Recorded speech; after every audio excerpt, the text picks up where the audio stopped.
Pizzo back with Jon Crispin. We see these players each and every year. Guys who we had an inkling could be good, but after watching them for the next full season, think to ourselves, I didn't think he would be quite that good. So let's start with players who are somewhat known commodities who you think are ready to take a huge step in 2016-17. Well, I should start by saying, yes, I'm going to leave a lot of guys out. I don't need to get a tweet and hear about Ethan Happ. We know he's very good. I understand there are a lot of players out there who we're not going to talk about, but I'm going to start at Northwestern with Derek Pardon. A kid who came into this season, he was not even going to play. He was going to redshirt. And even before he decided to redshirt him, I was at practice watching this kid play, and he just has great instincts. He gets it. He has good hands, good instincts, and as he understands how to play the speed of this college game and play around a guy like Bryant McIntosh, I think he is going to absolutely thrive. And a lefty in the post is really difficult to handle.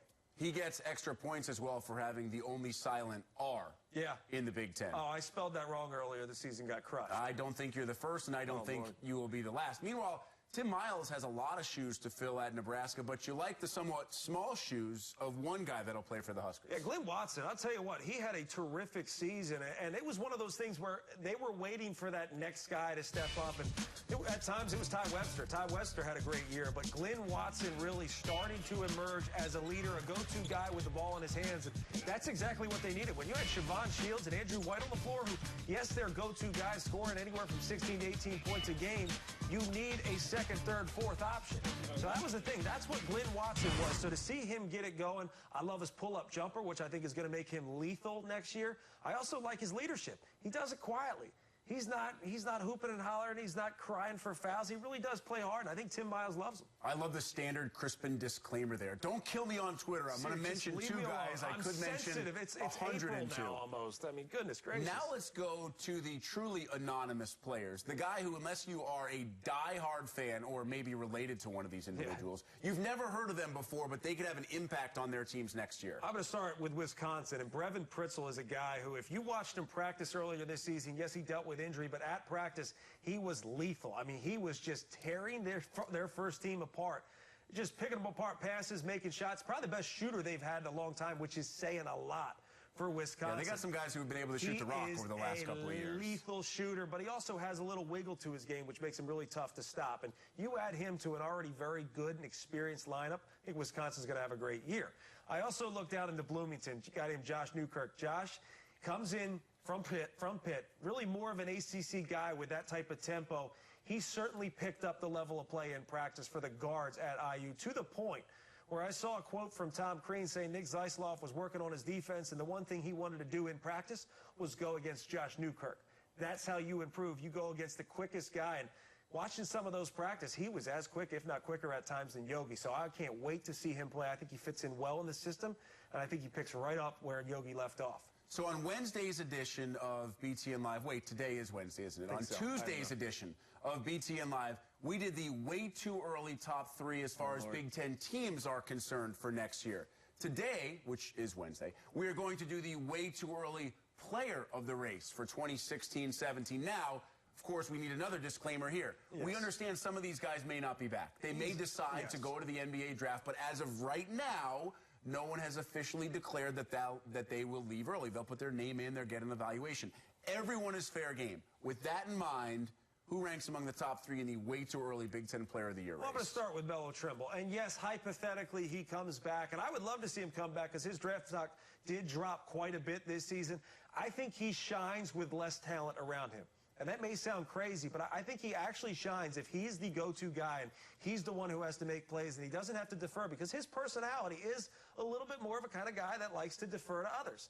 And I think he needs to be put in a situation where he has to make plays. And if he can, if he does, I think he'll have a terrific season and put his team in position to win. Were you not concerned by the way the year ended for Trimble and the fact that he got away from driving to the hoop, that referees stopped calling the head jab, they stopped calling a lot of fouls, and he struggled with the jumper? Doesn't concern you? No, not at all, because he's a very good basketball player. He's going to figure out how to make that adjustment as well. And certainly he got more calls his freshman year than he did his sophomore year, and I think officials were put on notice to say, look, this is what he does to get these calls. And credit him for selling those fouls. I really do. I credit a guy like Nigel Hayes or Melo Trimble for getting fouled that often, but he will have to counter next season. He will have to figure out how to play physically tougher, get to the basket, get fouled, and make baskets. Number 2 in the way too early player of the year race for 2016-17. You go with a player who missed a lot of this last season with injury. Yeah, James Blackman Jr. I go back down to Bloomington, and here's a guy who can light it up, and I think he comes back ready to play. I think he comes back healthy, but also with a little more of a fire. So much criticism have been tossed his way about what he couldn't do defensively that I think he becomes a better defender as well. Certainly athletically, he has it, so there's no reason why he can't defend. Offensively, never going to be an issue. I see him scoring about 18, 20 points a game, being a much better defender, and I think this is going to be a very good Indiana team, regardless of whether Thomas Bryant comes back or not. Will Blackman be able to get the shots that he wants without Yogi Ferrell there to distribute the ball? Absolutely. You got to remember, Yogi Ferrell doesn't always initiate the offense. When you look at this offense, everybody catches it within the flow.